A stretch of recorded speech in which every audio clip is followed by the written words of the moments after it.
Hello， 大家好，今天给大家分享一下洗衣机我们平时需要清理的地方有哪几个。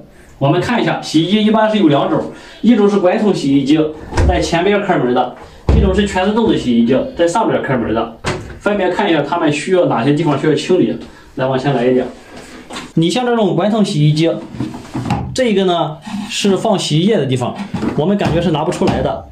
其实这个地方呢，按住中间这一个，使劲往下，然后它是可以取出来的。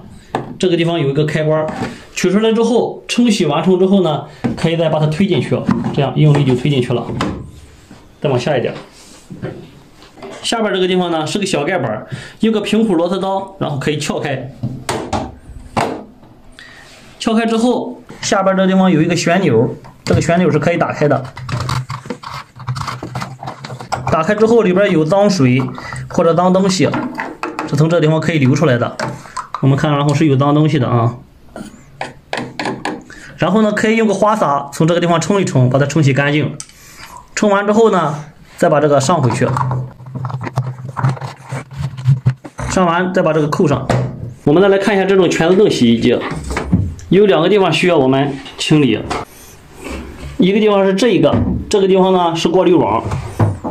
打开之后呢，如果说不经常清理的话，这里边会很脏啊。清理完了之后呢，再把它放上。还有就是下边的波轮，波轮的打开方法，昨天给大家说过，把中间的螺丝破开，然后呢，这里不演示了啊，昨天讲过了。这边上好2颗螺丝，然后用钳子把它一拽就出来了。还有一个我们要注意的地方呢，就是洗衣机的进水口，这个然后大家可能没打开过。我要把洗衣机的水龙头都关掉，关掉之后呢，打开这一个进水管。我们看这里有一个过滤网啊，这个过滤网呢用个尖嘴钳可以拽出来。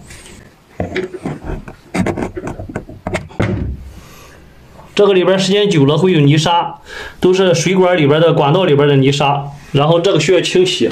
清洗完成之后呢，再把它装回去，然后把洗衣机的水管接好。